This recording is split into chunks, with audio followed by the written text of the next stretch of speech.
On the phone, I have Lips, aka Steve Cudlow, Rob Reiner, and Chris Robertson of Anvil with me. Welcome to Australia and to 4zzzfm. Great to be here. Great to be here. Awesome, man. Having a great time. Like a lot of people, I'm in awe of the extent of the tours Anvil does and the number of them over the years. How do you know it's time to head off around the world again?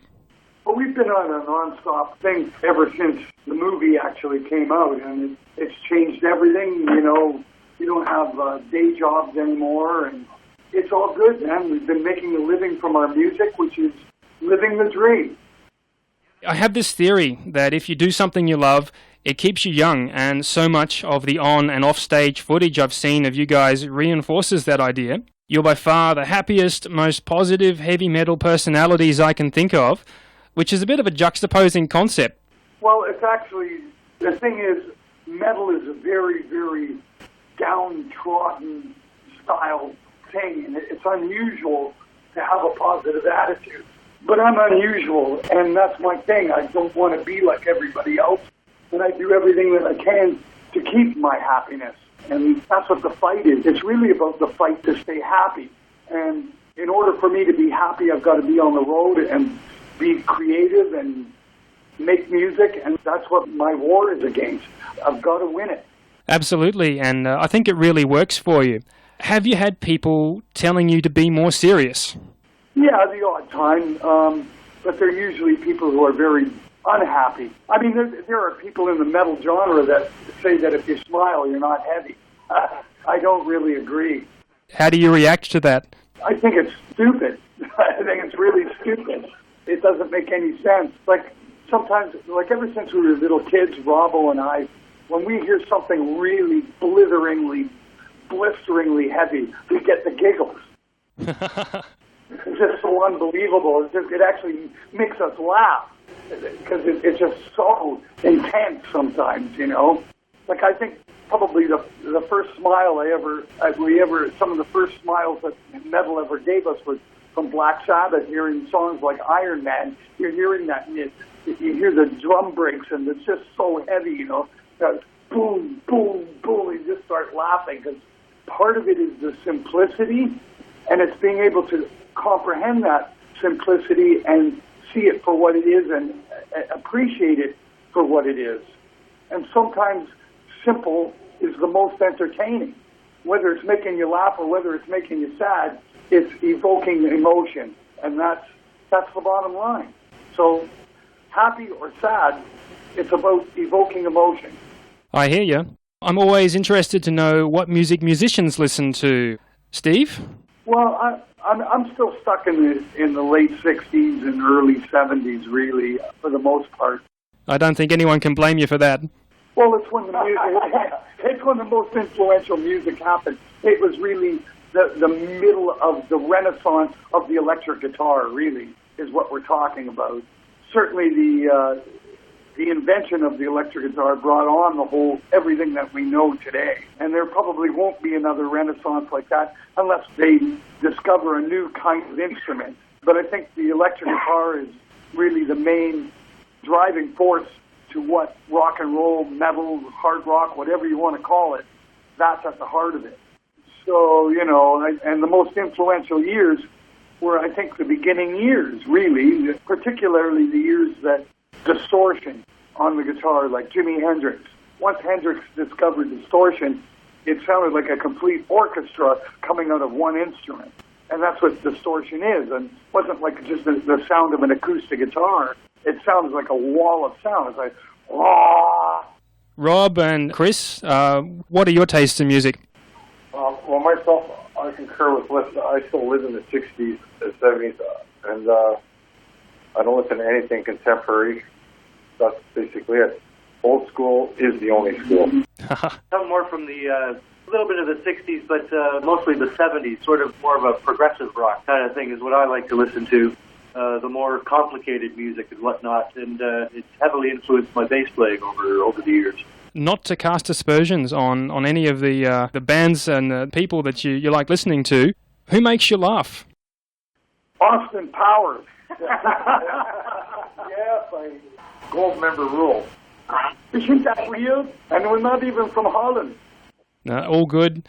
Look, I'm going to confess that I'm a fairly new Anvil fan. I don't even have any merch, hint. I'd heard of Anvil before, but it was the documentary Anvil, the story of Anvil, that really got me on board. I found it to be a remarkably honest insight to your history and particularly the thoughts and feelings of your families about the crazy lifelong obsession of you both. That documentary marked a turning point for Anvil. What do your loved ones think of your commitment to your band these days?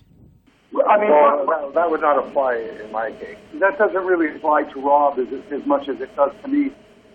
I think that you can have one of two things happen. Either you can have a family that is completely against what you're doing, or you can have a family that is completely for what you're doing.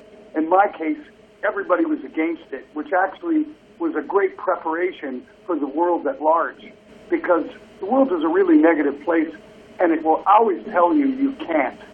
Just like my parents did. You'll never do that. You're totally wasting your time for it.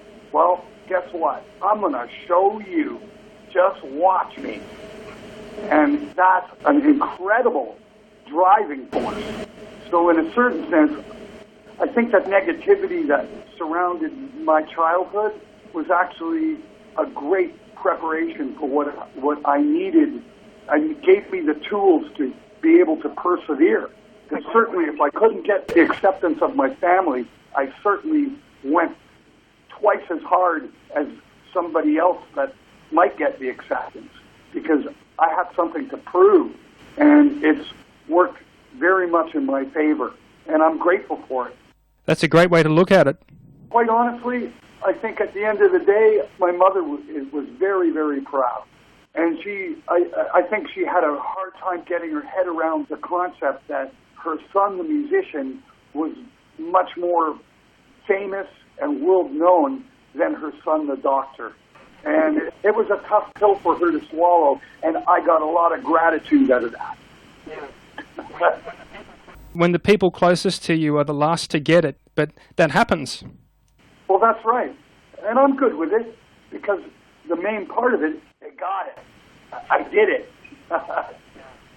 If you guys don't already know, you'll be just in time for the lead-up to the Brisbane G20 Summit. 4 years ago, there was a lot of colourful news about the Toronto G20. Oh, yeah. Yeah. What I'd like to know is your thoughts or reflections on the protests, the police response, quality of reporting, aftermath, or anything like that has stayed with you since then. I think there's a large contingency of troublemakers out there. And that's what it was in Canada when that stuff happened. There was people that came in from even outside the country just to cause trouble. You know, the world there's a lot of negativity in it, and people get their jollies out of causing trouble and bringing that negativity to the forefront, when really the vast majority believes in peace and the concept of people being able to get along and work their differences out. Yeah, there's a lot of hard-nosed, there's a lot of very anti-anything, just as long as it's against, people join up. You know, it's almost like they're looking to belong somewhere. And for some reason, they don't want to belong to the majority. They want to be part of a minority that causes trouble and angst towards the rest of the world. Very sad. Very sad. Fair enough. I've got to ask, Stephen Harper. I've seen this picture of the guy, possibly in the Parliament, and he's wearing this amazing black cape with big red lapels. Do you think he might have missed his calling as a glam rocker? Yeah. Well, actually, when you talk about Stephen Harper, we have nothing good. We don't like him, man, because he's another dirty liar. Yeah, I think we believe that there were shenanigans and cheated his way into his position. Not much different than a George Bush, really. I'm really anti-conservative. If I'm anti-anything, it's anti-conservative, because it's very, very backward. He wants to put a 3-year minimum sentence on anybody caught with marijuana. That's just wrong. The rest of the world is finally turning itself around, and this guy wants to still give jail time to people who are smoking pot. Like, come on, wake up and move on. We're in 2014, really. And you know that if you've got such backward ideas about that, then what is it saying about the rest of what these guys stand for? That's the way I kind of look at it. To have a modern attitude, let's abolish laws against things like that. On the topic of PMs and fashion, Rob, Steve, Chris, would you have seen pictures or footage of Australia's current PM, Tony Abbott, wearing his Speedos, known locally as budgie smugglers, during some beachside electioneering? No, not really aware of that. Okay, so that embarrassment just stays with Australia. That's good to hear. Well, it's not like the embarrassment of the mayor of our city, Toronto, Rob Ford. The guy gets caught smoking crack. I mean, I don't know what could be more embarrassing than that.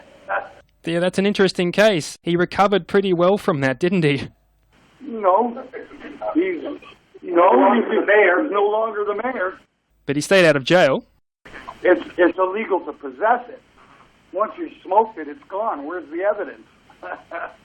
Nice one. Okay, so now, what kind of an interviewer would I be if I didn't ask a few key questions about your tour? Where are you playing?